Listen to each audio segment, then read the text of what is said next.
చౌటుప్పల్ పట్టణ కేంద్రంలోని బంగారిగడ్డ 20వ వార్డులో అంగన్వాడీ కేంద్రాన్ని మున్సిపల్ చైర్మన్ వెంరెడ్డి రాజు ప్రారంభించారు. అనంతరం అమ్మ మాట అంగన్వాడీ బడిబాట కార్యక్రమం లాంఛనంగా ప్రారంభించారు. చౌటుప్పల్ పట్టణ కేంద్రంలోని బంగారిగడ్డ 20వ వార్డులో అంగన్వాడీ కేంద్రాన్ని మున్సిపల్ చైర్మన్ వెంరెడ్డి రాజు ప్రారంభించారు. అనంతరం అమ్మ మాట అంగన్వాడీ బాట కార్యక్రమం లాంఛనంగా ప్రారంభించారు. వారు మాట్లాడుతూ మునుగోడు శాసనసభ్యులు కోమటిరెడ్డి రాజగోపాల్ రెడ్డి సారథ్యంలో చౌటుప్పల్ పట్టణం అన్ని రంగాల్లో అభివృద్ధి పదంలో నడిపించేందుకు బాటలు వేస్తున్నామని అన్నారు. అన్ని వార్డులను అభివృద్ధి చేయడంతో పాటు వలిగొండ రోడ్డు, చిన్నకొండూరు రోడ్డు పూర్తి చేసి ప్రతి వార్డులో సీసీ రోడ్డు నిర్మాణాలు, డ్రైనేజీ నిర్మాణాలు పూర్తి చేయడం జరిగింది.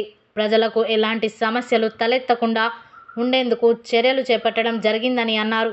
ఈ కార్యక్రమంలో municipal commissioner N Venkateshwar Nayak, CDMO Shrimati Shailaja, Shobharani, municipal vice chairman Battula Srisailam, councillor MD Baba Sharif, Danda Arun Kumar, Bodige Balakrishna, నాయకులు, వార్డు అధ్యక్షుడు ఉడుగు వెంకటేష్, ఎక్స్ఎంపీపీ చిక్క నరసింహ, ఎండి చోటే బాబా, యోజాస్, ఆవుల యేసు తదితర ముఖ్య నాయకులు, కార్యకర్తలు పాల్గొన్నారు.